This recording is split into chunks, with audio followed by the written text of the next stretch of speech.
Welcome to the latest episode of the Risk Settlements podcast, Alternative Litigation Strategies, where I interview leaders in the litigation industry from all parts of the country. On this program, we discuss some of the latest trends and developments that are currently happening in the world of class action and other types of commercial litigation. I'm your host, Kevin Skrzalski, with the litigation consulting firm Risk Settlements, and today I am pleased to be joined by Sophia Gold, a partner and founding member of the law firm Kaliel Gold. Sophia, it's a pleasure to have you on the show today. Thank you for having me. Great. So today we're going to be discussing arbitration clauses and class action waivers. But before we get to that, why don't we just start by having you tell us a little bit about your firm and your areas of specialization? Sure. My firm represents consumers in all sorts of class action cases. Lately, we've had a particular emphasis on financial institutions, and we've sued hundreds of banks and credit unions across the country regarding their fee practices. But we've also sued many other types of businesses regarding deceptive practices in general. And the common thread in all of our cases is we're trying to protect consumers from large corporate interests taking advantage of them. Very interesting. So a lot of in the finance world now, do you see that continuing, or what trends do you think will emerge, or what things do you think you'll be filing perhaps for the rest of 2022 or into 2023? Well, we'll see. We'll see. Certainly, as long as these companies keep coming up with new sneaky ways to make money off the backs of consumers, we'll keep coming up with ways to bring lawsuits about it. So there's always new cases in development, and we'll see what's next. Okay, that sounds fair. So for years now, companies have included a combination of arbitration clauses and class action waivers and things such as their terms of service, their terms of use, their user agreements, their employment agreements. So for consumers and employees who accept, the arbitration agreement, they're bound to arbitrate on an individual basis as opposed to litigating. So let's start at the beginning, especially for some of the members of our audience who may be unfamiliar, or like some younger associates, or I know we also have many law students who are guests. Can you just start by just explaining exactly what we mean by an arbitration clause and a class action waiver? Sure. So I'll explain it the same way that I explain it to my clients, because I have people calling me every single day telling me such and such company or such and such bank has taken my money. They've taken advantage of me. This is really unfair. I really want to sue. And I have to tell them, I'm so sorry. I can't help you. When you signed up for such and such service, or when you became an account holder at this bank, you agreed, unfortunately, that you could not bring a lawsuit in court, and that if you have a dispute with this company or this bank, you actually have to go to what's called arbitration. And unfortunately, that arbitration has to be on an individual basis, which means you could only bring the lawsuit on behalf of yourself and not on behalf of anyone else. And from a very practical perspective, that means that it doesn't make financial sense for you to bring this case, or at least it doesn't make sense for me to represent you in bringing this case, because all I would be able to get for you is the amount that you've been overcharged and maybe my fees, but I can't actually get any amount of money back for anyone else who's been charged. And I can't actually do much in terms of potentially stopping the practice. I can't bring this case in court. I can't bring a class action. And I'm so sorry, I'm not going to be able to help you in bringing this case. And that's a really unfortunate part of my business, is that explaining that to folks who have been harmed and otherwise might have a legitimate cause of action. But from the standpoint of myself as a business owner and determining what makes sense, that just might not be a case that makes sense for me to bring. So they're relegated to the arbitration process. Now, as you and I discussed before the call, my expertise is in helping to design and settle litigated files. So we don't deal a lot with arbitration. But correct me if I'm wrong, before an arbitration can proceed, aren't there certain threshold issues that need to be decided? Yes. So the main issue that needs to be decided before an arbitration can proceed is whether the parties actually agreed to arbitrate. And that's a huge issue. And it's not always straightforward. And it often requires discovery that we're litigating in court. It's not always clear whether consumers agreed to arbitrate their claims. And the burden is on the company to prove that there's an enforceable agreement to arbitrate before the parties end up in arbitration. So that, I would say, is probably where the focus of most of the litigation has been in opposing arbitration clauses and trying to get those clauses held to be unenforceable, has been on this issue of whether the parties actually agreed to arbitrate, whether the consumers were provided with notice. That is the hot button issue, I would say, in these cases, and one that we're often very successful in defeating arbitration clauses on that basis. And that makes perfect sense. And it kind of leads into my next question. So you have two parties, and unless there's an agreement to arbitrate, then you have a disagreement, and then one party files a motion to compel arbitration. So for a consumer or employer who wants their day in court, and you had mentioned one of these defenses already, but what are the best defenses to a motion to compel arbitration?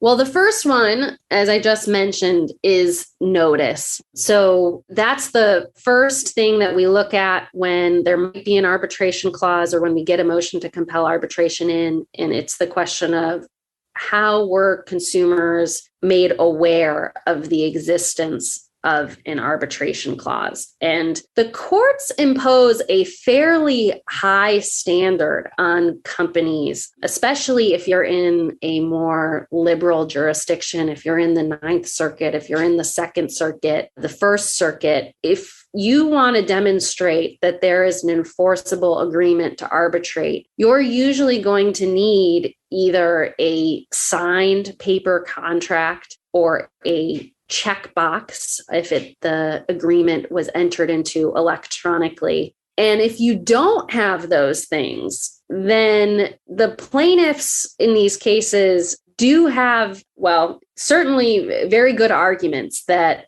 the consumers were not provided with adequate notice in order to make this arbitration clause enforceable. And, I recently had a judge ask me in a motion to compel hearing, why does it matter? Why does it matter whether consumers were actually provided with notice of this clause? Obviously, you're going to sign up for an app on your phone, let's say. For most consumers, it really probably, we know as a practical matter, makes very little difference whether there's a checkbox, whether it says just before the sign up button, you're agreeing to the terms of service, or whether the terms of service are just hidden altogether in what courts call browse wrap. We know that regardless of whether it's a checkbox or whether it's considered sign in wrap or whether it's considered browse wrap, consumers don't read the fine print because we would all be inundated with fine print if we spent our lives clicking those hyperlinks and trying to read through and becoming aware of an arbitration clause. And even if you were to do that, the number of consumers who would decide, I'm not going to download this app on my phone because there's an arbitration clause, or I'm going to take the effort that's required to send in a mailed letter that says I'm opting out of this arbitration clause. It's infinitesimal. I mean, it is so small. And so I had a judge call me out on this recently and say, why should we care? Why does this actually matter how the defendant is giving notice in this case? Because the consumer is not going to do anything differently.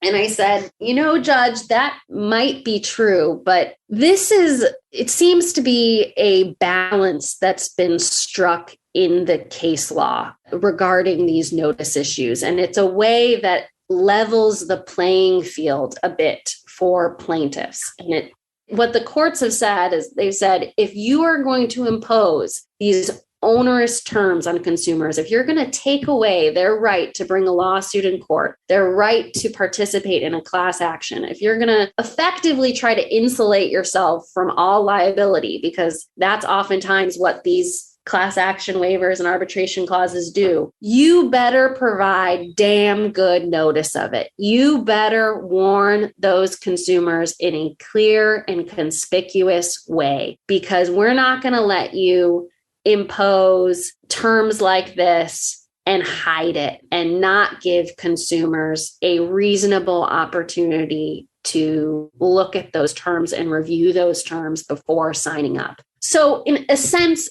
it's a little bit of a legal fiction to say that this affects consumer behavior. But on the other hand, I really believe that this is a necessary check and balance that's been imposed by the courts to say, if we're going to let you get away with it, you're going to have to go through certain hurdles and hoops as a company before we're going to enforce this contract, because you can't impose these terms and hide them from consumers. You have to make them conspicuous. So the result of all of this is we have some really good case law that exists across the country, even in some of the most conservative states, that says you really have to provide clear and conspicuous notice of terms. And the way that you do that oftentimes is an uncluttered screen, a blue hyperlink. It should be bolded. It should be visible. It should be not significantly smaller print than whatever else is on the screen. It should be designed to be seen rather than designed to be hidden. And what that actually looks like is a case-by-case determination. Some of the case law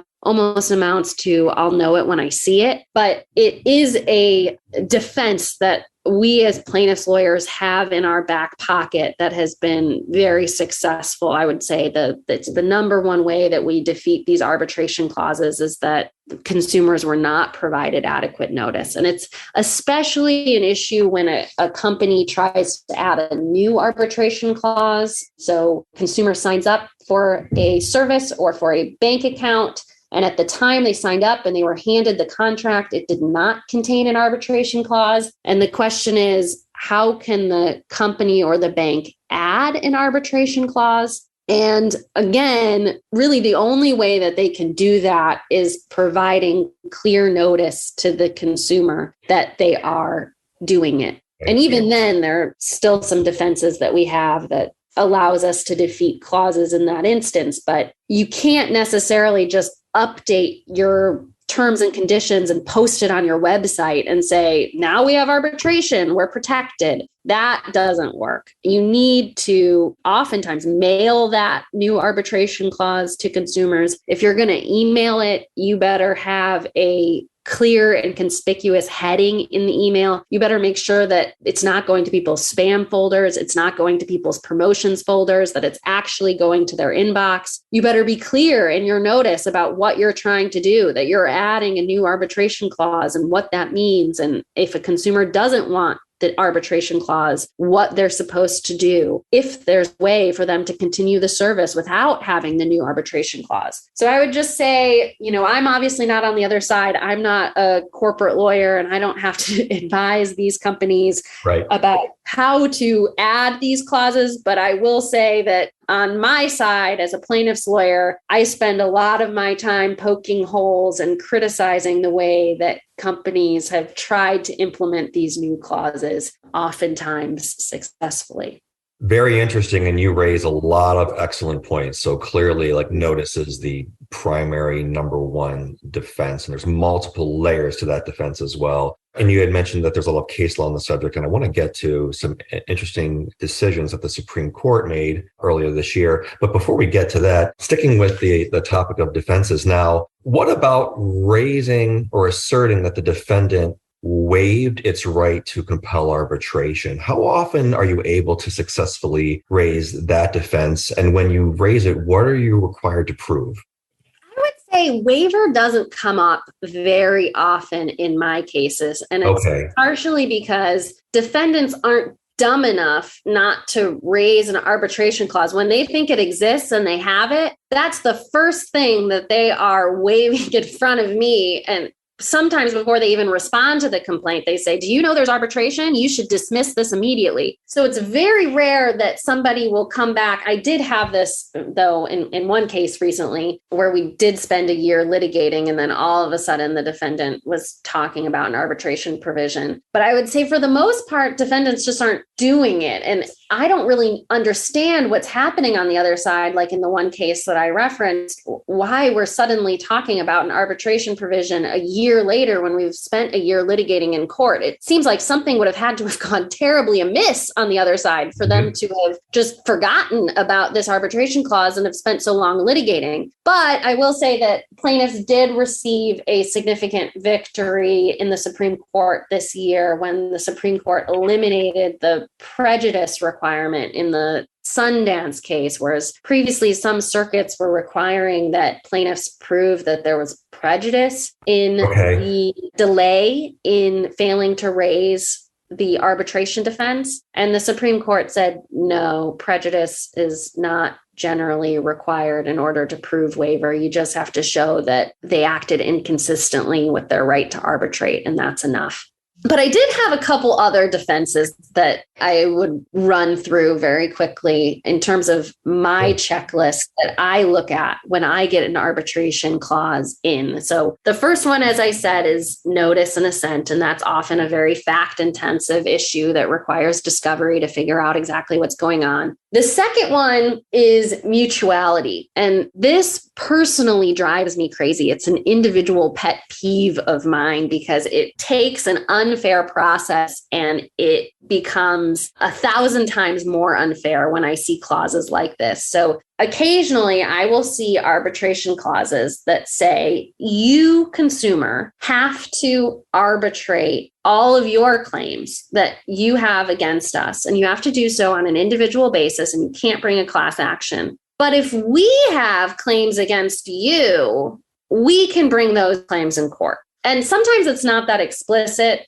Sometimes it's oftentimes, I would say, a little bit more covert than that, in that it'll include carve outs for the only types of claims that the defendant is likely to bring. So if we want to collect a debt from you, we're allowed to do that in court. If we want to sue you for violating intellectual property rights, we're allowed to do that in court. And the list goes on of, in essence, all of the claims that a defendant is likely to bring against a consumer, they're allowed to bring those in court, but the consumer is prohibited from doing the same thing. And when I see clauses like those, it particularly drives me insane because I think about the conversation on the other side and what I imagine must have happened, a conversation between an in-house counsel and who's ever developing this arbitration clause is, I don't want to be bound by this arbitration provision. I want to be able to bring my debt collection actions in court. It's horrible for me to have to go to arbitration, but at the same time, I don't want to be sued. I don't want a class action against me. I want to make sure that consumers aren't allowed to sue me in court. So I'm going to write a provision that makes consumers go to arbitration without class actions, but at the same time, I'm allowed to sue them whenever I want. Right. These provisions drive me nuts. And I see them all the time. I see them constantly, that one-sided arbitration provisions or just provisions that are lopsided in which types of claims can go to court and which types of claims go to arbitration. Thankfully, most jurisdictions do not really uphold non-mutual arbitration provisions. California is the best on this. California has some great case law that really says if you're going to compel or agree to arbitration, it has to be mutual, and it has to be mutual in effect. You can't word it and say all disputes go to arbitration except for XYZ and carve out your own disputes. But many other states also don't allow arbitration clauses like that. So that's a key issue that I look at when I get an arbitration provision in.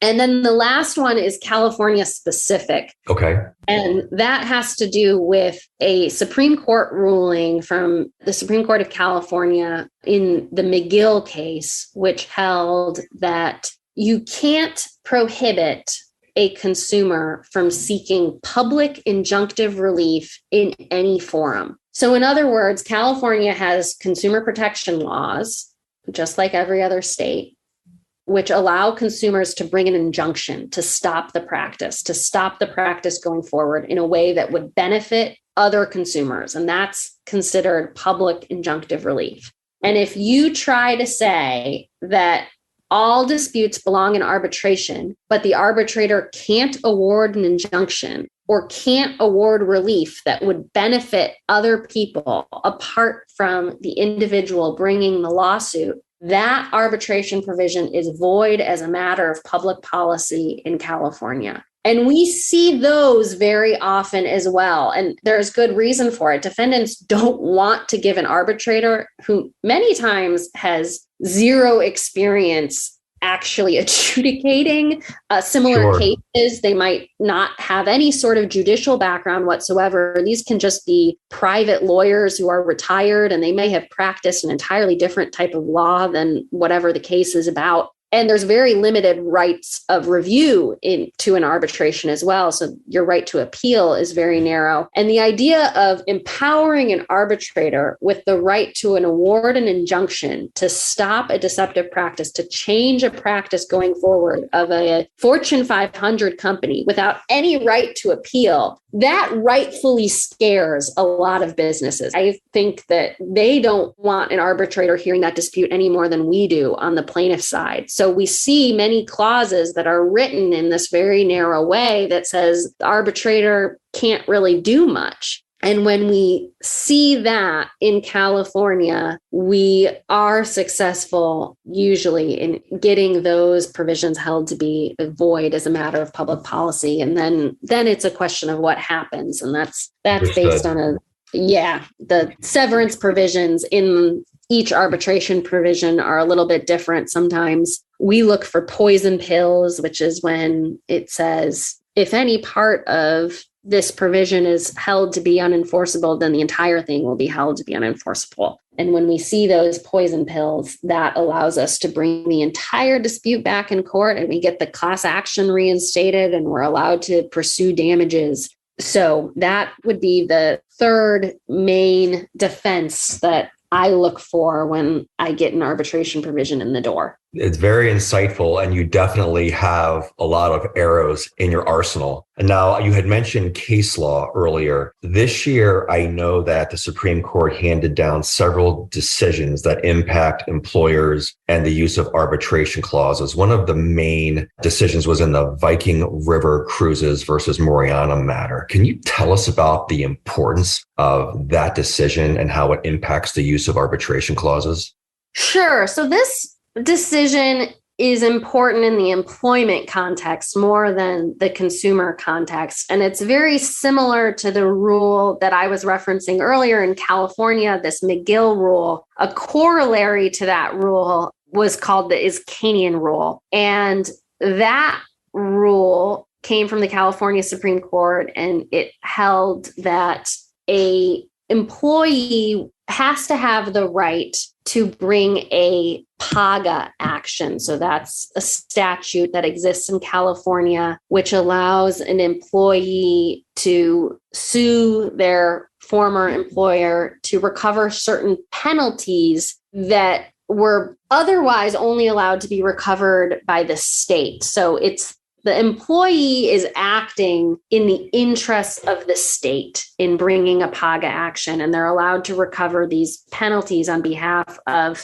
other employees, not just themselves. And so the Iskanian rule had held that you can't waive an employee's right to bring a PAGA claim in any forum, very similar to the McGill rule. And that if you try to do that, that's unenforceable. But it also held, it went a little bit further, and it said you can't require that an employee arbitrate his or her individual PAGA claim, but go to court for the remainder of the claim. Okay. So the Supreme Court held that this rule was preempted, which we on the plaintiff's bar kind of knew would happen based on how the arguments at the Supreme Court had gone. But what I will say is the opinion actually was not so bad for us on the plaintiff's bar. At least I don't think it was. It left a lot of room to potentially allow some form of this rule to survive with a little bit more tailoring by the California courts and legislature. And it didn't go so far as to say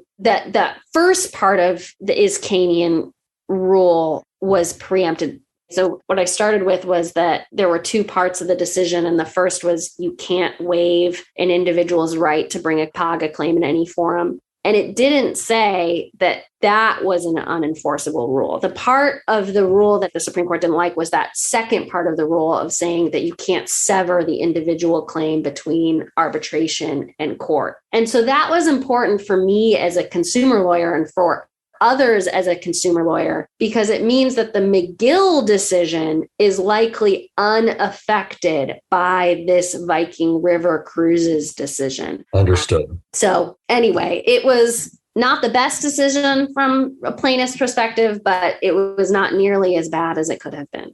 Very, very interesting. Now, I know in addition to there being some major Supreme Court decisions that impacted the use of arbitration clauses, there were also some very important bills that went through Congress and are currently going through Congress. I know in February, Congress passed the Ending Forced Arbitration of Sexual Assault and Sexual Harassment Act, which was referred to as the Me Too Law. And the Me Too Law formally amended the Federal Arbitration Act to ban mandatory arbitration agreements for sexual assault and harassment claims. Very, very important law. And then just a few weeks after that, the House voted to advance the Forced Arbitration Injustice Repeal, or the FAIR Act, a bill which could effectively void all pre-dispute mandatory arbitration agreements in employment, antitrust, consumer, civil rights disputes, as well as prohibit waiver of joint class or collective actions in such types of matters. What do you think the likelihood is that this bill will pass the Senate and become a law? And if it does, what do you think it will actually force employers to do?